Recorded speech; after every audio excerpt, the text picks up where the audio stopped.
ಎಲ್ಲರಿಗೂ ನಮಸ್ಕಾರ. V reach academy ಇದರ ಯೂಟ್ಯೂಬ್ ಚಾನಲ್ಗೆ ನಿಮಗೆ ಸ್ವಾಗತ. ನನ್ನ ಹೆಸರು ಅಡ್ವೊಕೇಟ್ ರಾಯನ್ ಫರ್ನಾಂಡಿಸ್. ನಮ್ಮ ಸಂಸ್ಥೆ ಬಗ್ಗೆ ಹೇಳುವುದಾದರೆ ವಿ ರೀಚ್ ಅಕಾಡೆಮಿ ಉಡುಪಿ ಇದು ಕಳೆದ 9 ವರ್ಷದಿಂದ CA CS CMA ಸ್ಟೂಡೆಂಟ್ಸಿಗೆ ಆರ್ ಆಸ್ಪಿರೆಂಟ್ಸಿಗೆ ಉಡುಪಿಯಲ್ಲಿ ಈ ಎಕ್ಸಾಮ್ಸಿಗೆ ಟ್ರೈನಿಂಗ್ ಮಾಡ್ತಾ ಇದೆ. ನಮ್ಮದು ಈ ಯೂಟ್ಯೂಬ್ ಚಾನೆಲ್ ನಾವು ರೀಸೆಂಟ್ಲಿ ಸ್ಟಾರ್ಟ್ ಮಾಡಿದ್ವಿ. ಈ ಯೂಟ್ಯೂಬ್ ಚಾನಲ್ ಅದು ಉದ್ದೇಶ ಏನಂದರೆ ನಮ್ಮ ಕೆಲವೊಂದು CA CS ಆಸ್ಪಿರೆಂಟ್ಸ್ ಅದೇ ರೀತಿ ಯಾರಿಗೆಲ್ಲ CA CS CMA ಕೋರ್ಸ್ ಮಾಡಬೇಕಂತ ಇಂಟ್ರೆಸ್ಟ್ ಇದೆ ಅವರಿಗೆ ಈ ಟಾಪಿಕ್ ಬಗ್ಗೆ ಅವ್ರ ಈ ಸಿಲೆಬಸ್ ಬಗ್ಗೆ ಕೆಲವೊಂದು ಐಡಿಯಾ ಕೊಡುವಂಥದ್ದು.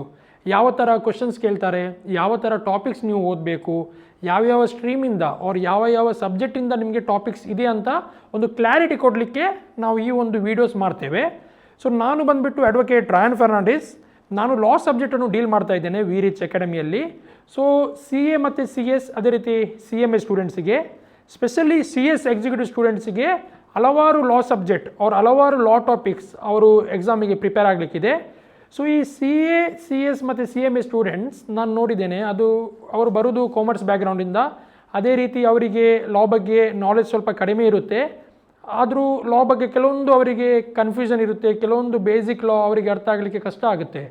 ಸೊ ತುಂಬ ಸ್ಟೂಡೆಂಟ್ಸ್ ಅತಿ ಹೆಚ್ಚು ಸ್ಟೂಡೆಂಟ್ಸ್ ಕಂಪ್ಲೇಂಟ್ ಮಾಡುವ ವಿಷಯ ಏನಂದರೆ ಲಾ ಸಬ್ಜೆಕ್ಟ್ ತುಂಬ ಕಷ್ಟ, ಕಾನೂನು ಸಬ್ಜೆಕ್ಟ್ ತುಂಬ ಕಷ್ಟ ಆಗ್ತಿದೆ, ನಮಗೆ ಅದು ಅರ್ಥ ಆಗಲ್ಲ, ಸೆಕ್ಷನ್ಸ್, ಆರ್ಟಿಕಲ್ಸ್, ಕೇಸಸ್ ಇದೆಲ್ಲ ನೆನಪಿಡಲಿಕ್ಕೆ ನಮಗೆ ತುಂಬ ಕಷ್ಟ ಆಗ್ತಿದೆ. ಸೊ ಇದನ್ನೆಲ್ಲ ಗಮನದಲ್ಲಿಟ್ಟು ನಾವು ನಮ್ಮ ಯೂಟ್ಯೂಬ್ ಚಾನಲಲ್ಲಿ ನಾನು ಲಾ ಸಬ್ಜೆಕ್ಟನ್ನು ಡೀಲ್ ಮಾಡುವಾಗ ಇಲ್ಲಿ ನಾನು ನಿಮಗೆ ಕ್ಲಾಸ್ ಥರ ಮಾಡಲ್ಲ, ಆ ಒಂದು ಟಾಪಿಕ್ ಬಗ್ಗೆ ಜನರಲ್ ಇನ್ಫಾರ್ಮೇಷನ್ ಕೊಡ್ತೇನೆ. ಓಕೆ, ಆವಾಗ ನಿಮಗೊಂದು ಕ್ಲಾರಿಟಿ ಸಿಗುತ್ತೆ ಆ ಟಾಪಿಕ್ ಯಾವುದಕ್ಕೆ ಸಂಬಂಧಪಟ್ಟದ್ದು, ಆ ಟಾಪಿಕ್ ಎಷ್ಟು ಇಂಪಾರ್ಟೆಂಟ್. ಮತ್ತು ನೆಕ್ಸ್ಟ್ ನೀವು ನಮ್ಮ ಕೋರ್ಸ್ ಜಾಯ್ನ್ ಆಗಿ ನಿಮಗೆ ಒಂದು ಈ ಕ್ಲಾಸ್ ಮಾಡುವಾಗ ನಿಮಗೆ ಮೊದಲೇ ಒಂದು ಐಡಿಯಾ ಇರುತ್ತೆ, ಮೊದಲೇ ನಿಮಗೆ ಒಂದು ಕ್ಲಾರಿಟಿ ಇರುತ್ತೆ. ನಿಮಗೆ ನಮ್ಮ ಟಾಪಿಕ್ಸ್ ನಾವು ಕ್ಲಾಸಲ್ಲಿ ಮಾಡುವಾಗ ಅಂಡರ್ಸ್ಟ್ಯಾಂಡ್ ಮಾಡಲಿಕ್ಕೆ ಈಸಿ ಆಗುತ್ತೆ, ಯಾಕಂದರೆ ಆ ಟಾಪಿಕಿನ ಬ್ಯಾಕ್ಗ್ರೌಂಡ್ ನಿಮಗೆ ಗೊತ್ತಿರುತ್ತೆ. ಸೊ ಇದನ್ನು ಗಮನ ಇಟ್ಟು ನಾನು ಇವತ್ತು ಒಂದು ಟಾಪಿಕ್ ಸ್ಟಾರ್ಟ್ ಮಾಡ್ತಾ ಇದ್ದೇನೆ. ನಾನು ಪ್ರೀವಿಯಸ್ ವಿಡಿಯೋ ಒಂದು ವಿಶಾಖ ಗೈಡ್ಲೈನ್ಸ್ ಬಗ್ಗೆ ಮಾಡಿದ್ದೆ. ಈ ವಿಡಿಯೋ ಬಂದುಬಿಟ್ಟು ಕಾನ್ಸ್ಟಿಟ್ಯೂಷನ್ ಲಾಗೆ ಸಂಬಂಧಪಟ್ಟದ್ದು. ಈ ಕಾನ್ಸ್ಟಿಟ್ಯೂಷನ್ ಲಾ CA CS ಮತ್ತು CMA ಈ ಮೂರೂ ಸ್ಟೂಡೆಂಟ್ಸಿಗೂ ಆರ್ ಈ ಮೂರೂ ಕೋರ್ಸಿನ ಸ್ಟೂಡೆಂಟ್ಸಿಗೂ ಆರ್ ಆಸ್ಪಿರೆಂಟ್ಸಿಗೂ ತುಂಬ ಇಂಪಾರ್ಟೆಂಟ್. ಯಾಕಂದರೆ ಈ ಮೂರೂ ಕೋರ್ಸಸಲ್ಲಿ ಕಾನ್ಸ್ಟಿಟ್ಯೂಷನ್ ಪೇಪರ್ ಕಂಪಲ್ಸರಿ ಇದೆ. ಇಲ್ಲೇ ಇದ್ದರೆ ಕಾನ್ಸ್ಟಿಟ್ಯೂಷನಿಂದ ಕ್ವಶನ್ ಗ್ಯಾರಂಟಿ ಬರ್ತಾರೆ, ಅದು ಅಬ್ಜೆಕ್ಟಿವ್ ಆಗಿರ್ಬೋದು, ಡಿಸ್ಕ್ರಿಪ್ಟಿವ್ ಆಗಿರ್ಬೋದು. CS ಸ್ಟೂಡೆಂಟ್ಸಿಗೆ ಡಿಸ್ಕ್ರಿಪ್ಟಿವ್ ಕೇಳ್ತಾರೆ, CMA ಅವರಿಗೆ ಅಬ್ಜೆಕ್ಟಿವಲ್ಲಿ ಕೇಳ್ತಾರೆ. ಸೊ ಅದರಲ್ಲೊಂದು ಟಾಪಿಕ್ ಅದು ತುಂಬ ಇಂಪಾರ್ಟೆಂಟ್ ಟಾಪಿಕ್, ನಿಮ್ಮ ಪ್ರಾಕ್ಟಿಕಲ್ ಲೈಫಲ್ಲಿ ಸಹ ಅದು ಭಾಳ ಮಹತ್ವಪೂರ್ಣವಾಗಿರುವಂಥದ್ದು. ಅದೇ ರೀತಿ ನಿಮಗೆ ಎಕ್ಸಾಮಲ್ಲಿ ಸಹ ತುಂಬ ಇಂಪಾರ್ಟೆಂಟ್ ಟಾಪಿಕ್. ಸೊ ಈ ಟಾಪಿಕನ್ನು ನಾನು ನಿಮಗೆ ಇವತ್ತು ಎಕ್ಸ್ಪ್ಲೇನ್ ಮಾಡಲಿಕ್ಕಿದ್ದೇನೆ, ಯಾವ ಥರ ಈ ಟಾಪಿಕಲ್ಲಿ ಎಕ್ಸಾಕ್ಟ್ಲಿ ಏನಿದೆ ಅಂತ. ಸೊ ಈ ಟಾಪಿಕ್ ಯಾಕೆ ನಮ್ಮ CS CA or CMA students ಓದಬೇಕು, ಅವರಿಗೆ ಫ್ಯೂಚರಲ್ಲಿ CA ಆರ್ CS ಪ್ರಾಕ್ಟೀಸ್ ಮಾಡುವಾಗ ಹೇಗೆ ಯೂಸ್ ಆಗುತ್ತೆ ಅಂತ ಸಹ ನಾನು ಇಲ್ಲಿ ಹೇಳ್ತೇನೆ. ಸೊ ಫಸ್ಟ್ ಈ ಟಾಪಿಕ್ ಬಂದುಬಿಟ್ಟು right to constitutional remedies. So ನಮಗೆ ಫಂಡಮೆಂಟಲ್ ರೈಟ್ಸ್ ಇದೆ, ಆ ಫಂಡಮೆಂಟಲ್ ರೈಟ್ ವೈಲೇಟ್ ಆದರೆ ನಾವೇನು ಮಾಡೋದು? ಸೊ ನಾವು ವಿಚಾರ ಮಾಡಬೇಕು, ನಮ್ಮ ಫಂಡಮೆಂಟಲ್ ರೈಟ್ ವೈಲೇಟ್ ಮಾಡಿದರು, ಫ್ರೀಡಮ್ ಆಫ್ ಸ್ಪೀಚ್, ನಾವೇನು ಸ್ಪೀಚ್ ಕೊಡ್ತಾ ಇದ್ದೇವೆ ಪಬ್ಲಿಕ್ಲಿ ಅವ್ರು ಫೇಸ್ಬುಕ್ಕಲ್ಲಿ ಗೌರ್ಮೆಂಟ್ ಅಗೇನ್ಸ್ಟ್ ಏನೋ ಬರಿತೇವೆ, ಗೌರ್ಮೆಂಟ್ ಅಗೇನ್ಸ್ಟ್ ಏನು ಬರಿತೇವೆ ಅಂತಲೇ ನೆಗೆಟಿವ್ಲಿ ಹೇಳ್ತಿಲ್ಲ, ನಾವು ಗೌರ್ಮೆಂಟ್ ಏನೋ ಒಂದು ಕೆಲಸ ಮಾಡ್ತಾ ಇದೆ, ನಮ್ಮ ಒಪಿನಿಯನ್ ಹೇಳ್ತಾ ಇದ್ದೇವೆ. ಗೌರ್ಮೆಂಟ್ ಅಗೇನ್ಸ್ಟ್ ಅಲ್ಲ, ನಮ್ಮ ಒಪಿನಿಯನ್ ನಾವು ಹೇಳ್ತಿದ್ದೇವೆ. ಗೌರ್ಮೆಂಟ್ ಆಲೋಚನೆ ಮಾಡ್ತಾ ಇದೆ, ಇವ ನಮ್ಮನ್ನ ಅಗೇನ್ಸ್ಟ್ ಬರಿತಾ ಇದ್ದಾನೆ, ಅವ್ರು CM ಆಗಿರ್ಬೋದು, ಮಿನಿಸ್ಟರ್ಸ್ ಆಗಿರ್ಬೋದು, MLA ಆಗಿರ್ಬೋದು, MP ಆಗಿರ್ಬೋದು, ಅವರೆಂತ ಆಲೋಚನೆ ಮಾಡ್ತಾರೆ, ಈ ವ್ಯಕ್ತಿ ಫೇಸ್ಬುಕ್ಕಲ್ಲಿ ನನ್ನ ವಿರುದ್ಧ ಬರಿತಾ ಇದ್ದಾನೆ ಅಂತೇಳಿ ಪೊಲೀಸರಿಗೆ ಹೇಳ್ತಾರೆ ಕೇಸ್ ಮಾಡಿ ಅಂತ. ಆವಾಗ ಕ್ವಶನ್ ಬರುತ್ತೆ, ನಿಮಗೆ ಫ್ರೀಡಮ್ ಆಫ್ ಸ್ಪೀಚ್, ನಿಮ್ಮ ಫ್ರೀಡಮ್ ಆಫ್ ಸ್ಪೀಚನ್ನು ರಿಸ್ಟ್ರಿಕ್ಟ್ ಮಾಡ್ಬೋದಾ ಇಲ್ಲ ಅಂತ. ಸೊ ನಿಮ್ಮ ಫ್ರೀಡಮ್ ಆಫ್ ಸ್ಪೀಚ್ ರಿಸ್ಟ್ರಿಕ್ಟ್ ಮಾಡಿದರು, ನಿಮಗೆ ಫ್ರೀಡಮ್ ಆಫ್ ಸ್ಪೀಚನ್ನು ರಿಸ್ಟ್ರಿಕ್ಟ್ ಮಾಡಿದರು, ನಿಮ್ಮ ಫ್ರೀಡಮ್ ಆಫ್ ಲೈಫನ್ನು ರಿಸ್ಟ್ರಿಕ್ಟ್ ಮಾಡಿದರು, ಫ್ರೀಡಮ್ ಆಫ್ ಮೂವ್ಮೆಂಟನ್ನು ರಿಸ್ಟ್ರಿಕ್ಟ್ ಮಾಡಿದರು, ಏನು ಮಾಡ್ತೀರಿ ನೀವು? ಆವಾಗ ಯಾರಿಗೆ ಅಪ್ರೋಚ್ ಆಗ್ತೀರಿ? ಪೊಲೀಸ್ ಅವರೇ ನಿಮ್ಮ ಫ್ರೀಡಮ್ ಆಫ್ ಮೂವ್ಮೆಂಟನ್ನು ರಿಸ್ಟ್ರಿಕ್ಟ್ ಮಾಡಿದರೆ, ಪೊಲೀಸ್ ಅವರೇ ನಿಮ್ಮನ್ನು ಅರೆಸ್ಟ್ ಮಾಡಿದರೆ ಎಲ್ಲಿ ಹೋಗ್ತೀರಿ? ಯಾರ ಹತ್ರ ಹೋಗ್ತೀರಿ? ಸೊ ಇದಕ್ಕೆ ಉತ್ತರ ಆರ್ಟಿಕಲ್ 32 ಅಲ್ಲಿದೆ. ನಿಮ್ಮ ಯಾವುದೇ ರೈಟ್ ಆಗಿರ್ಬೋದು ಅದನ್ನು ಗೌರ್ಮೆಂಟ್ ಅಥಾರಿಟಿ, ಪ್ರೈವೇಟ್ ಅಲ್ಲ, ನಮಗೆ ಫಂಡಮೆಂಟಲ್ ರೈಟ್ಸ್ ಇರೋದು ಗೌರ್ಮೆಂಟ್ ಅಗೇನ್ಸ್ಟ್. ಸೊ ಗೌರ್ಮೆಂಟ್ ನಮ್ಮ ವಿರುದ್ಧ ಏನಾದರೂ ಇಲ್ಲೀಗಲ್ ಮಾಡಿ ಫಂಡಮೆಂಟಲ್ ರೈಟ್ಸ್ನ ವಿರುದ್ಧ ಏನಾದರೂ ಮಾಡಿದರೆ, ಕೆಲವೊಂದು ಒಕೇಶನ್ಸಲ್ಲಿ ಆರ್ ಕೆಲವೊಂದು ಸಂದರ್ಭದಲ್ಲಿ ಗೌರ್ಮೆಂಟಿಗೆ ನಮ್ಮ ರೈಟ್ಸನ್ನು ವೈಲೇಟ್ ಮಾಡಲಿಕ್ಕೆ ರೈಟ್ ಇದೆ. ಓಕೆ, ವೈಲೇಟ್ ಮಾಡಲಿಕ್ಕೆ ಅಂತ ಹೇಳ್ತಿಲ್ಲ, ರಿಸ್ಟ್ರಿಕ್ಟ್ ಮಾಡಲಿಕ್ಕೆ. ವೈಲೇಟ್ ಮಾಡಿದರೆ ಅಂದರೆ ಅದು ನೆಗೆಟಿವ್, ರಿಸ್ಟ್ರಿಕ್ಟ್ ಮಾಡ್ಬೋದು ಅವರು. ಫಾರ್ ಎಕ್ಸಾಂಪಲ್, ನಾನೇನಾದರೂ ಅಪರಾಧ ಮಾಡಿದರೆ ನನ್ನ ಫ್ರೀಡಮ್ ಟು ಮೂವ್ಮೆಂಟನ್ನು ಸ್ಟಾಪ್ ಮಾಡ್ಬೋದು, ನನ್ನನ್ನು ಅರೆಸ್ಟ್ ಮಾಡ್ಬೋದು. ನಾನು ಅಪರಾಧ ಮಾಡದಿದ್ರೆ ಸುಮ್ಮನೆ ನನಗೆ ಬಂದು ಅರೆಸ್ಟ್ ಮಾಡ್ಬೋದಾ? ನಾನು ಎಲೆಕ್ಷನಿಗೆ ಕಂಟೆಸ್ಟ್ ಆಗ್ತೇನೆ, ಪ್ರೆಸೆಂಟ್ MLA MP ಪೊಲೀಸರಿಗೆ ನನ್ನನ್ನು ಅರೆಸ್ಟ್ ಮಾಡ್ಬೋದಾ ಸುಮ್ಮನೆ? ಇಲ್ಲ, ಅರೆಸ್ಟ್ ಮಾಡಲಿಕ್ಕೆ ಆಗಲ್ಲ. ಸಪೋಸ್ ಅರೆಸ್ಟ್ ಮಾಡಿದ್ರು ಆವಾಗ ನಾವು ಏನು ಮಾಡೋದು? ಯಾರಿಗೆ ಅಪ್ರೋಚ್ ಆಗೋದು? ಇದರ ಆನ್ಸರ್ ನಮಗೆ ರೈಟ್ ಟು ಕಾನ್ಸ್ಟಿಟ್ಯೂಷನಲ್ ರೆಮಿಡಿ. ಈಗ ರೆಮಿಡಿ ಅಂದರೆ ಏನು? ರೆಮಿಡಿ ಅಂದರೆ ಸೊಲ್ಯೂಷನ್, ರೆಮಿಡಿ ಅಂದರೆ ಮೆಡಿಸಿನ್, ಪರಿಹಾರ. ನಿಮ್ಮ ಫಂಡಮೆಂಟಲ್ ರೈಟ್ಸ್ ಆದರೆ ನಿಮಗೆ ರೆಮಿಡೀಸ್ ರೈಟ್ ಟು ಕಾನ್ಸ್ಟಿಟ್ಯೂಷನಲ್ ರೆಮಿಡೀಸಲ್ಲೇ ಇದೆ. ಇದು ಬಂದುಬಿಟ್ಟು ಇದು ಸಹ ಒಂದು ಫಂಡಮೆಂಟಲ್ ರೈಟ್. ಇದನ್ನು ಸಹ ನಮ್ಮ ಸರ್ಕಾರ ಆರ್ ಗೌರ್ಮೆಂಟ್ ಕಿತ್ಕೊಳ್ಳಿಕ್ಕೆ ಆಗಲ್ಲ, ಯಾಕಂದರೆ ಇದು ಸಹ ಒಂದು ಫಂಡಮೆಂಟಲ್ ರೈಟ್. ಆರ್ಟಿಕಲ್ ಬಂದುಬಿಟ್ಟು ಆರ್ಟಿಕಲ್ 32. ಈ ಆರ್ಟಿಕಲ್ 32 ನೀವು ನೆನಪಿಟ್ಕೊಳ್ಬೇಕು. ಎಷ್ಟೋ ಸ್ಟೂಡೆಂಟ್ಸ್ ನೋಡಿದೆ ನಾನು ಎಕ್ಸಾಮಲ್ಲಿ, ಆರ್ಟಿಕಲ್ 32 ಅವರಿಗೆ ನೆನಪಿರಲ್ಲ.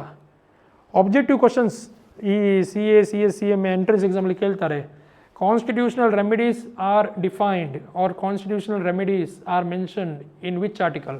ಅದು ಬಂದುಬಿಟ್ಟು ಆರ್ಟಿಕಲ್ 32. ನೆಕ್ಸ್ಟ್, ಈ ಆರ್ಟಿಕಲ್ 32 ಏನು ಮಾಡುತ್ತಂದರೆ ನಮ್ಮ ಕಾನ್ಸ್ಟಿಟ್ಯೂಷನ್ ಆಫ್ ಇಂಡಿಯಾದಲ್ಲಿರುವಂಥದ್ದು ಒಂದು ಸುಪ್ರೀಂ ಆರ್ಟಿಕಲ್ ಅಂತ ಇರ್ಬೋದು, ಸುಪ್ರೀಂ ಆರ್ಟಿಕಲ್. ಮತ್ತು ನೋಡಿ, ನಮ್ಮ right is of no use without having a proper remedy. ನಮಗೆ ರೈಟ್ ಇದೆ, ರೆಮಿಡಿ ಇಲ್ಲ ಇದ್ರೆ ಅದು ರೈಟಾ? ಸೊ ರೈಟ್ ಅಂದರೆ ನೀನು ಆ್ಯಕ್ಷನೇಬಲ್, ನೀನು ಹೋಗಿ ಅವರ ಅಗೇನ್ಸ್ಟ್ ಆ್ಯಕ್ಷನ್ ತೊಗೊಳ್ಳುವಂಥದ್ದು ಇದ್ದರೆ ಮಾತ್ರ ಅದು ರೈಟ್ ಆಗಿರುತ್ತೆ, ಇಲ್ಲದ್ರೆ ಆ ರೈಟ್ ಇದು ನಿಮಗೆ ಯೂಸ್ ಇಲ್ಲ. ಸೊ ನೆಕ್ಸ್ಟ್, ಇಂಡಿಯನ್ ಕಾನ್ಸ್ಟಿಟ್ಯೂಷನಲ್ಲಿ ಆರ್ಟಿಕಲ್ 32 ಅಲ್ಲಿ ರೈಟ್ ಟು ರೆಮಿಡೀಸ್ ಕೊಟ್ಟಿದ್ದಾರೆ. ಸೊ ಆರ್ಟಿಕಲ್ 32 ಹೇಳ್ತದೆ, it is a fundamental right. Article 32 is a fundamental right which States that individual have the right to approach the Supreme Court seeking enforcement of other fundamental rights recognized by the Constitution. So ಈಗ ಪುನಃ ನನ್ನ ಪ್ರಶ್ನೆ repeat ಮಾಡ್ತೇನೆ. ನಿಮ್ಮ fundamental right violate ಆದರೆ ನೀವು ಎಲ್ಲಿಗೆ ಹೋಗ್ಬೋದು? ಡೈರೆಕ್ಟ್ಲಿ ಸುಪ್ರೀಂ ಕೋರ್ಟಿಗೆ ಹೋಗ್ಬೋದು. ಓಕೆ, ಡೈರೆಕ್ಟ್ಲಿ ಸುಪ್ರೀಂ ಕೋರ್ಟಿಗೆ ಹೋಗಿ ಒಂದು ರಿಟ್ ಪಿಟಿಷನನ್ನು ನೀವು ಫೈಲ್ ಮಾಡ್ಬೋದು. ಸೊ ಸುಪ್ರೀಂ ಕೋರ್ಟ್ ಏನು ಮಾಡುತ್ತೆ? ಗೌರ್ಮೆಂಟಿಗೆ ರಿಟ್ಟಲ್ಲಿ ಆರ್ಡರ್ ಮಾಡುತ್ತೆ, ಈ ಥರ ಮಾಡಬೇಡಿ, ಅವ್ರು ಈ ಥರ ಯಾಕೆ ಮಾಡಿದಿರಿ ಅಂತ ಕ್ವಶನ್ ಕೇಳುತ್ತೆ. ಗೌರ್ಮೆಂಟ್ ಹತ್ರ ಅವರು ಪ್ರಶ್ನೆ ಕೇಳುತ್ತೆ, ಅದನ್ನು ಎಕ್ಸಾಮಿನ್ ಮಾಡುತ್ತೆ, ಯಾಕೆ ನಿಮ್ಮ ಫಂಡಮೆಂಟಲ್ ರೈಟ್ಸನ್ನು ವೈಲೇಟ್ ಮಾಡಿದಾರಂತ. ಗೌರ್ಮೆಂಟ್ ಜಸ್ಟಿಫೈ ಮಾಡ್ಬೋದು, ಇಲ್ಲ ನಾವು ರೀಸನ್ ಇದೆ ನಮಗೆ, ಆ ರೀಸನೇಬಲ್ ರಿಸ್ಟ್ರಿಕ್ಷನ್ ಏನಿದೆ ಅವ್ರ ಎಕ್ಸೆಪ್ಷನ್ ಏನಿದೆ ಅದರ ಅಂಡರ್ ನಾವು ವೈಲೇಟ್ ಮಾಡಿದ್ದೇವೆ ಅಂತ ಗೌರ್ಮೆಂಟ್ ರೀಸನ್ ಕೊಡ್ಬೋದು. ಸೊ ಆ ರೀಸನ್ ವ್ಯಾಲಿಡಾ ಇನ್ವ್ಯಾಲಿಡಾ ಅಂತ ಡಿಸೈಡ್ ಮಾಡುವ ಕೆಲಸ ಸುಪ್ರೀಂ ಕೋರ್ಟದ್ದು. ಸೊ ಇದು ಪವರ್ ನಮ್ಮ ಕಾನ್ಸ್ಟಿಟ್ಯೂಷನ್ಗೆ ಇರುವಂಥದ್ದು. ಏನಾದರೂ ನಿಮಗೆ ಪೊಲೀಸರು ಆಗಿರ್ಬೋದು, ಯಾವುದಾದ್ರೂ ಒಂದು ಗೌರ್ಮೆಂಟ್ ಇಲಾಖೆಯ ಆಫೀಸರ್ ಆಗಿರ್ಬೋದು, ಏನಾದರೂ ಉಪದ್ರ ಕೊಟ್ಟರೆ, ನಿಮ್ಮ ಫಂಡಮೆಂಟಲ್ ರೈಟ್ ವೈಲೇಟ್ ಮಾಡಿದರೆ ಡೈರೆಕ್ಟ್ಲಿ ನೀವು ಸುಪ್ರೀಂ ಕೋರ್ಟಲ್ಲಿ ರಿಟ್ ಪಿಟಿಷನನ್ನು ಫೈಲ್ ಮಾಡ್ಬೋದು. ಈಗ ಈ ರಿಟ್ಸ್, ನಾನೇನು ರಿಟ್ ಮಾತನಾಡ್ತೀನಲ್ಲ, ಈ ರಿಟ್ ಅಂದರೆ ಆರ್ಡರ್. ಯಾವ ಆರ್ಡರ್ ಸುಪ್ರೀಂ ಕೋರ್ಟ್ ಗೌರ್ಮೆಂಟ್ ಇಲಾಖೆಯ ಮೇಲೆ ಆರ್ ಗೌರ್ಮೆಂಟ್ ಅಥಾರಿಟೀಸ್ ಮೇಲೆ ಇಂಪೋಸ್ ಮಾಡುತ್ತೆ, ಸರ್ಕಾರದ ಮೇಲೆ ಇಂಪೋಸ್ ಮಾಡುತ್ತೆ, ಅದನ್ನು ನಾವು ರಿಟ್ ಅಂತ ಕರಿತೇವೆ. ಯಾವ ಆರ್ಡರ್ ಇಲಾಖೆಯ ಮೇಲೆ ಇಂಪೋಸ್ ಮಾಡುತ್ತೆ ಅದನ್ನು ನಾವು ರಿಟ್ ಅಂತ ಕರಿತೇವೆ. ಸೊ 5 ಥರದ್ದು ರಿಟ್ ನಮ್ಮ ಆರ್ಟಿಕಲ್ 32 ಅಲ್ಲಿ ಮೆನ್ಷನ್ ಮಾಡಿದ್ದಾರೆ. ಫಸ್ಟಿಗೆ ಬಂದುಬಿಟ್ಟು habeas corpus, second mandamus, third prohibition, fourth certiorari, fifth quo warranto. ತುಂಬ ಜನ ಸ್ಟೂಡೆಂಟ್ಸಿಗೆ ನಾನು ನೋಡಿದ್ದೇನೆ, ಹಲವಾರು ಸ್ಟೂಡೆಂಟ್ಸ್ ಎಕ್ಸಾಮಲ್ಲಿ ಏನು ಮಾಡ್ತಾರೆ ಅಂದರೆ, ಈ 5 ರಿಟ್ಸನ್ನು ಬರೀಬೇಕಾದ್ರೆ ಯಾವುದಾದ್ರೂ 1-2 ರಿಟ್ ಅವರಿಗೆ ಮಿಸ್ ಆಗುತ್ತೆ. ಆದಷ್ಟು ಇದನ್ನು ರಿವೈಸ್ ಮಾಡಬೇಕು ನೀವು, ಯಾಕಂದರೆ ನಿಮಗೆ ಈ OMR ಆಬ್ಜೆಕ್ಟಿವ್ ಕ್ವಶನ್ಸ್ ಕೇಳುವಾಗ ನಿಮಗೆ ಸ್ವಲ್ಪ ಬೇರೆ ಬೇರೆ ಥರ ಅಲ್ಲಿ ಏನಾದರೂ ಬೇರೆ ವರ್ಡ್ಸ್ ಆಗಿ ಕೇಳ್ತಾರೆ. ಸೊ ಅಂಥ ಟೈಮಲ್ಲಿ ನೀವು ಕರೆಕ್ಟಾಗಿ ನಿಮ್ಮದು ಕ್ಲಾರಿಟಿ ಇರಬೇಕು ಮೈಂಡಲ್ಲಿ, ಯಾವುದು ಎಕ್ಸಾಕ್ಟ್ಲಿ ಆನ್ಸರ್ ಅಂತ. So first writ habeas corpus. ಏನಿದು ಎಬಿಯಸ್ ಕಾರ್ಪಸ್? ನಾವು ಅಂಡರ್ಸ್ಟ್ಯಾಂಡ್ ಮಾಡಬೇಕು. Habeas corpus, it means to have a body. It means to have a body ಅಂದರೆ ಒಂದು ಶರೀರ ಇರಬೇಕು. ಎಲ್ಲಿರಬೇಕು? ಕೋರ್ಟಿನ ಮುಂದೆ ಇರಬೇಕು. ಸಿಂಪಲ್ಲಾಗಿ ಹೇಳೋದಾದರೆ ಎಬಿಯಸ್ ಕಾರ್ಪಸ್ ಅಂದರೆ, ಒಬ್ಬ ವ್ಯಕ್ತಿಗೆ ಪೊಲೀಸರು or government agency private agency ಅಲ್ಲ, ಗೌರ್ಮೆಂಟ್ ಏಜೆನ್ಸಿ ಡಿಟೈನ್ ಮಾಡಿದರೆ, ಡಿಟೈನ್ ಅಂದರೆ ಅವರಿಗೆ ಎಲ್ಲಿಯಾದರೂ ಅರೆಸ್ಟ್ ಮಾಡುವಂಥದ್ದು ಅವ್ರು ಎಲ್ಲಿಯಾದರೂ ಅವ್ರಿಗೆ ಕೂಡಿ ಹಾಕುವಂಥದ್ದು. ಸೊ ಅಂಥದ್ದೇನಾದರೂ ಮಾಡಿದರೆ ಅಂಥ ವ್ಯಕ್ತಿ ಅವ್ರ ಅಂಥ ವ್ಯಕ್ತಿನ ಬಿಯಾಫ್ ಅವನ ಫ್ಯಾಮಿಲಿ ಮೆಂಬರ್ಸ್ ಏನು ಮಾಡ್ಬೋದು? ಡೈರೆಕ್ಟ್ಲಿ ಸುಪ್ರೀಂ ಕೋರ್ಟಲ್ಲಿ ರಿಟ್ ಫೈಲ್ ಮಾಡ್ಬೋದು, ರಿಟ್ ಪಿಟಿಷನ್ ಫೈಲ್ ಮಾಡ್ಬೋದು. ಅವಾಗ ಸುಪ್ರೀಂ ಕೋರ್ಟ್ ಏನು ಮಾಡುತ್ತೆ? ಸುಪ್ರೀಂ ಕೋರ್ಟ್ ಕನ್ಸರ್ಟ್ ಏಜೆನ್ಸಿಗೆ ಹೇಳುತ್ತೆ, ಯಾಕೆ ಇಂಥ ವ್ಯಕ್ತಿಯನ್ನು ನೀವು ಅರೆಸ್ಟ್ ಮಾಡಿದ್ದೀರಿ, ಆ ವ್ಯಕ್ತಿಯನ್ನು ನನ್ನ ಮುಂದೆ ಪ್ರೊಡ್ಯೂಸ್ ಮಾಡಿ. ಸೊ ಆ ವ್ಯಕ್ತಿಯನ್ನು ಸುಪ್ರೀಂ ಕೋರ್ಟ್ ಮುಂದೆ ಪ್ರೊಡ್ಯೂಸ್ ಮಾಡ್ತಾರೆ. ಆವಾಗ ಕನ್ಸರ್ನ್ಡ್ ಏಜೆನ್ಸಿ, ಅದು ಪೊಲೀಸ್ ಆಗಿರ್ಬೋದು, ಯಾವುದೇ ಏಜೆನ್ಸಿ ಆಗಿರ್ಬೋದು, ಅವರು ಜಸ್ಟಿಫೈ ಮಾಡಬೇಕು ಯಾಕೆ ನಾವು ಇವರನ್ನು ಅರೆಸ್ಟ್ ಮಾಡಿದ್ದೇವೆ ಅಂತ. ಅವರು ಜಸ್ಟಿಫೈ ಮಾಡಲಿಕ್ಕೆ ಫೇಲ್ ಆದರೆ ಅವರ ವಿರುದ್ಧ ಕೋರ್ಟ್ ಆ್ಯಕ್ಷನ್ ತಗೊಳ್ಳುತ್ತೆ ಮತ್ತು ಆ ವ್ಯಕ್ತಿಯನ್ನು ಇಮ್ಮಿಡಿಯೇಟ್ಲಿ ರಿಲೀಸ್ ಮಾಡುತ್ತೆ. Okay, so first one, it means to have a body, most powerful writ used in the case a person is unlawfully detain by the state. ಯಾವಾಗ ಒಂದು ವ್ಯಕ್ತಿಯನ್ನು ಅನ್ಲಾಫುಲಿ ಡಿಟೈನ್ ಮಾಡ್ತಾರೆ ಆವಾಗ ಈ ರಿಟನ್ನು ಇಲ್ಲಿ ಯೂಸ್ ಮಾಡ್ತಾರೆ. 4 ಕಂಡೀಷನ್ಸ್ ತುಂಬ ಇಂಪಾರ್ಟೆಂಟ್. ಫಸ್ಟ್ ಬಂದುಬಿಟ್ಟು ಡಿಟೆನ್ಷನ್ ಈಸ್ ಲಾಫುಲ್. ಓಕೆ, ಸಾರಿ, 4 ಕಂಡೀಷನಲ್ಲಿ ಇದು ಯೂಸ್ ಮಾಡಲಿಕ್ಕಾಗಲ್ಲ. ಯಾವ 4 ಕಂಡೀಷನ್? Detention is lawful. ಒಬ್ಬನಿಗೆ ಲೀಗಲ್ ಆಗಿ ಅರೆಸ್ಟ್ ಮಾಡಿದರೆ ಆವಾಗ ಈ ಒಂದು ಪ್ರೊವಿಷನ್ ಏನಿದೆ ಆರ್ ಈ ಒಂದು ರಿಟ್ ಏನಿದೆ ಇದನ್ನು ಯೂಸ್ ಮಾಡಲಿಕ್ಕಾಗಲ್ಲ. Second, contempt of court. ಒಬ್ಬ ಕೋರ್ಟಿನ ವಿರುದ್ಧ ಏನಾದರೂ ಮಾಡಿದರೆ ಆವಾಗ ಈ ರಿಟ್ಟನ್ನು ಯೂಸ್ ಮಾಡಲಿಕ್ಕಾಗಲ್ಲ. Next, detention is outside the jurisdiction of court. ಅಂದರೆ ಎಲ್ಲಿಯಾದರೂ ಅವನಿಗೆ ಫಾರಿನಲ್ಲಿ ಅರೆಸ್ಟ್ ಮಾಡಿದರೆ ಅವರ ಕೋರ್ಟಿಗೆ ಜುರಿಸ್ಡಿಕ್ಷನ್ ಇಲ್ಲ, ಅಂಥ ಟೈಮಲ್ಲಿ ಇದನ್ನು ಯೂಸ್ ಮಾಡಲಿಕ್ಕಾಗಲ್ಲ. Okay, next, detention is by competent court. Competent court, ಯಾವ ಕೋರ್ಟಿಗೆ ಅಥಾರಿಟಿ ಇದೆ ಆ ಕೋರ್ಟ್ ಅವನಿಗೆ ಡಿಟೈನ್ ಮಾಡಿದೆ ಲೀಗಲಿ, ಆವಾಗ ನಾವು ಈ ರಿಟ್ಟನ್ನು ಯೂಸ್ ಮಾಡಲಿಕ್ಕಾಗಲ್ಲ. ನೆಕ್ಸ್ಟ್, ಸೆಕೆಂಡ್ ರಿಟ್ ಬರುವಂಥದ್ದು ಮ್ಯಾನಮಸ್. ಮ್ಯಾನಮಸ್ ಅಂದರೆ ಏನು? ಮ್ಯಾನಮಸ್ ಅಂದರೆ ವಿ ಆರ್ಡರ್, ನಾವು ಆರ್ಡರ್ ಮಾಡ್ತೇವೆ. ಏನು ಆರ್ಡರ್ ಮಾಡ್ತೇವೆ? ನಾವು ಸುಪ್ರೀಂ ಕೋರ್ಟಿನ ಮುಖಾಂತರ ಗೌರ್ಮೆಂಟಿಗೆ ಆರ್ಡರ್ ಮಾಡ್ತೇವೆ, ಈ ಥರ ಮಾಡಬೇಡಿ, ನಮ್ಮ ಫಂಡಮೆಂಟಲ್ ರೈಟ್ ವೈಲೇಟ್ ಆಗ್ತಿದೆ. ಅವ್ರು ನಾವು ಆರ್ಡರ್ ಮಾಡ್ತಿದ್ದೇವೆ, ಈ ಥರ ಮಾಡಿ, ನೀವು ಮಾಡಿದ್ರೆ ನಮ್ಮ ಫಂಡಮೆಂಟಲ್ ರೈಟ್ ವೈಲೇಟ್ ಆಗುತ್ತಂತ. ಇಲ್ಲಿ ನೋಡಿ, it is a type of command to perform public duty, to ask a public official to do his duty. ಯಾರೋ ಒಬ್ಬ ಗೌರ್ಮೆಂಟ್ ಅಧಿಕಾರಿ ಅವನು ಕೆಲಸ ಮಾಡ್ತಾ ಇಲ್ಲ, ಅದರಿಂದ ನಮಗೆ ತೊಂದರೆ ಆಗ್ತಿದೆ. ಸೊ ನಾವೇನು ಮಾಡ್ಬೋದು? ಡೈರೆಕ್ಟ್ ರಿಟ್ ಫೈಲ್ ಮಾಡ್ಬೋದು. ಫಾರ್ ಎಕ್ಸಾಂಪಲ್, ಒಂದು ವೇಸ್ಟ್ ಗಾರ್ಬೇಜ್ ಆರ್ ಏನಾದರೂ ವೇಸ್ಟ್ ಕೆಮಿಕಲ್ಸ್ ಯಾರು ಬಂದು ನಿಮ್ಮ ಮನೆ ಪಕ್ಕದಲ್ಲಿ ಆಗ್ತಾ ಇದ್ದಾರೆ, ಅವ್ರು ನಿಮ್ಮ ಮನೆ ಪಕ್ಕದಲ್ಲಿ ನದಿ ಇದೆ ಅಲ್ಲಿ ಆಗ್ತಾ ಇದ್ದಾರೆ, ಸೊ ಅದರಿಂದ ಡಿಸ್ಟರ್ಬೆನ್ಸ್ ಆಗ್ತಿದೆ, ನಿಮ್ಮ ಹೆಲ್ತ್ಗೆ ಸಮಸ್ಯೆ ಆಗ್ತಿದೆ, ನಿಮಗೆ ರೈಟ್ ಟು ಹೆಲ್ದಿ ಎನ್ವಿರಾನ್ಮೆಂಟ್ ಇದೆ. ಸೊ ಅಂಥ ಟೈಮಲ್ಲಿ ನೀವೇನು ಮಾಡ್ಬೋದು? ಡೈರೆಕ್ಟ್ಲಿ ರಿಟ್ ಪಿಟಿಷನ್ ಫೈಲ್ ಮಾಡ್ಬೋದು ಮ್ಯಾಡಮಸಲ್ಲಿ. ನೀವು ಸುಪ್ರೀಂ ಕೋರ್ಟ್ ಹತ್ರ ಹೇಳಿ, ಸುಪ್ರೀಂ ಕೋರ್ಟ್ ಗೌರ್ಮೆಂಟಿಗೆ ಹೇಳುತ್ತೆ, ಅವ್ರ ಗೌರ್ಮೆಂಟ್ ಆಫೀಸರ್ ಇರುತ್ತೆ ಅವನಿಗೆ ಹೇಳುತ್ತೆ ಜನರ ಫಂಡಮೆಂಟಲ್ ರೈಟ್ ವೈಲೇಟ್ ಆಗ್ತಿದೆ, ಈ ಥರ ಮಾಡು, ಆರ್ ಜನರ ಫಂಡಮೆಂಟಲ್ ರೈಟ್ ವೈಲೇಟ್ ಆಗ್ತಿದೆ, ಈ ಥರ ಮಾಡಬೇಡ ಅಂತ. ಓಕೆ, ಇದು ಸೆಕೆಂಡ್ ಒನ್, ಮ್ಯಾನಮಸ್. ಇನ್ನೊಂದು ಕೇಸ್ ಇದೆ, Gujarat state financial corporation versus lotus hotel. ಈಗ ಗುಜರಾತ್ ಸ್ಟೇಟ್ ಅಂತ ಹೇಳುವಾಗ ಇದೊಂದು ಗೌರ್ಮೆಂಟ್ ಕಾರ್ಪೊರೇಷನ್. ಸೊ ಈ ಗೌರ್ಮೆಂಟ್ ಕಾರ್ಪೊರೇಷನ್ ಏನು ಮಾಡಿದೆ ಅಂದರೆ, ಒಂದು ಲೋಟಸ್ ಹೋಟೆಲ್ ಅಂತ ಅವರಿಗೆ ಬಿಲ್ಡಿಂಗ್ ಮಾಡಲಿಕ್ಕೆ ಅಮೌಂಟ್ ಕೊಡ್ತೇನೆ ಅಂತ ಹೇಳಿದರು, ಲೋನಿನ ಮುಖಾಂತರ ಅಮೌಂಟ್ ಕೊಡ್ತೇನೆ ಅಂತ ಹೇಳಿದರು, ಫಂಡ್ ಕೊಡ್ತೇವಂತ, ಮತ್ತೆ ಫಂಡ್ ಕೊಡಲ್ಲ ಅಂತ ಹೇಳಿದರು. ಸೊ ಅಂಥ ಟೈಮಲ್ಲಿ ಅವರೇನು ಮಾಡಿದರು? ರಿಟ್ ಫೈಲ್ ಮಾಡಿದರು. ಸೊ ಆವಾಗ ಸುಪ್ರೀಂ ಕೋರ್ಟ್ ಅದನ್ನು ಚೆಕ್ ಮಾಡಿ ಇವರಿಗೆ ಆರ್ಡರ್ ಮಾಡಿದರು, ನೀವು ಅವರಿಗೆ ಫಂಡ್ ಕೊಡಲೇಬೇಕು, ಯಾಕಂದರೆ ನೀವು ಅವರಿಗೆ ಅಗ್ರಿ ಮಾಡಿದ್ದೀರಿ, ಅವರಿಗೆ ಪ್ರಾಮಿಸ್ ಮಾಡಿದ್ದೀರಿ ನಾವು ಫಂಡ್ ಕೊಡ್ತೇವಂತ, ಸೊ ನೀವು ಫಂಡ್ ಕೊಡಲೇಬೇಕಂತ ಇಲ್ಲಿ ಡಿಸೈಡ್ ಆಯಿತು. ಇದು only applicable to public authority. Public authority ನಮ್ಮ ಕೆಲಸ ಮಾಡಿದ್ರೆ ಮಾತ್ರ ನಾವು ಈ ಒಂದು ರಿಟ್ಟನ್ನು ಫೈಲ್ ಮಾಡ್ಬೋದು. Next, certiorari. ಸ್ಪೆಲ್ಲಿಂಗ್ ಕರೆಕ್ಟಾಗಿ ನೋಡಬೇಕು. ಸೆರ್ಸೋರರಿ, ತುಂಬ ಸ್ಟೂಡೆಂಟ್ಸ್ ಎಕ್ಸಾಮಲ್ಲಿ ಸ್ಪೆಲ್ಲಿಂಗ್ ಮಿಸ್ಟೇಕ್ ಮಾಡ್ತಾರೆ.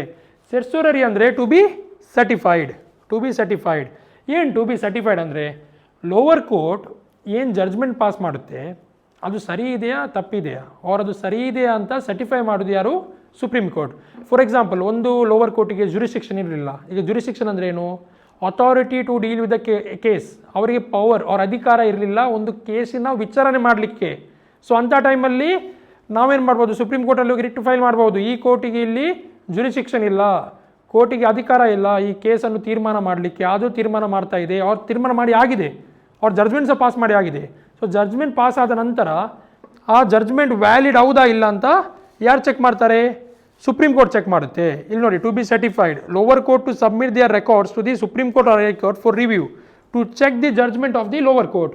ಸೊ ಲೋವರ್ ಕೋರ್ಟ್ ಅದು ಜಡ್ಜ್ಮೆಂಟನ್ನು ಇಲ್ಲಿ ಚೆಕ್ ಮಾಡ್ತಾರೆ. ಎಲ್ಲಿಯಾದರೂ ಆ ಜಡ್ಜ್ಮೆಂಟ್ ರಾಂಗ್ ಆಗಿದ್ದರೆ, ಆ ಜಡ್ಜ್ಮೆಂಟಲ್ಲಿ ಏನಾದರೂ ತಪ್ಪಿದರೆ ಇಮಿಡಿಯೇಟ್ಲಿ ಅದನ್ನು ಕ್ವಾಶ್ ಮಾಡ್ತದೆ, ಹೈಕೋರ್ಟ್ ಅದನ್ನು ಕ್ವಾಶ್ ಮಾಡ್ತದೆ. ಸೊ ಇದು ಬಂದ್ಬಿಟ್ಟು ಸೆರ್ಸೋರರಿ.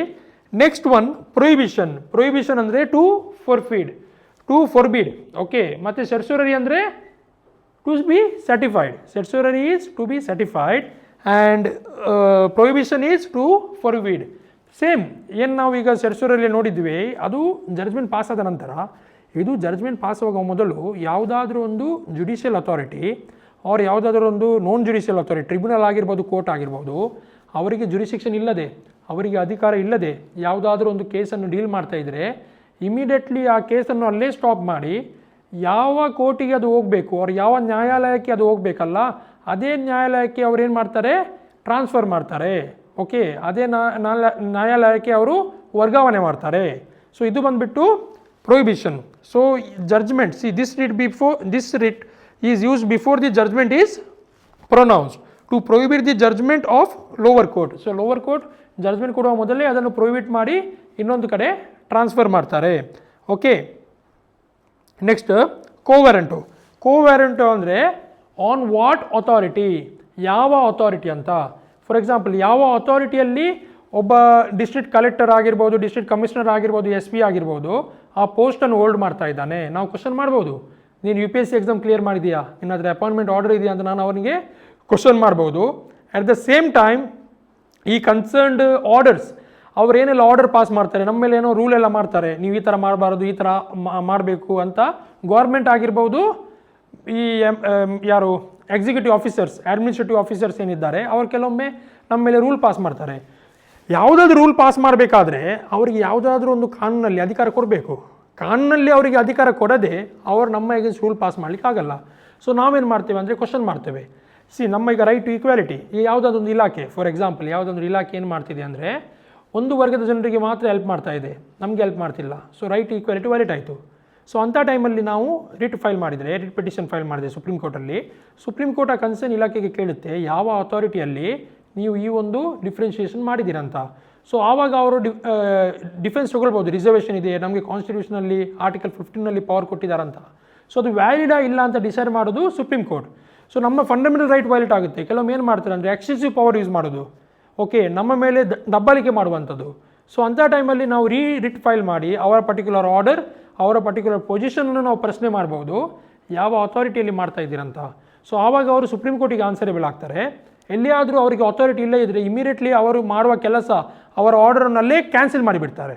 ಓಕೆ, ಸೊ ಇದು ಬಂದುಬಿಟ್ಟು ಲಾಸ್ಟ್ ರಿಟ್ ಕೋವ್ಯಾರಂಟೋ.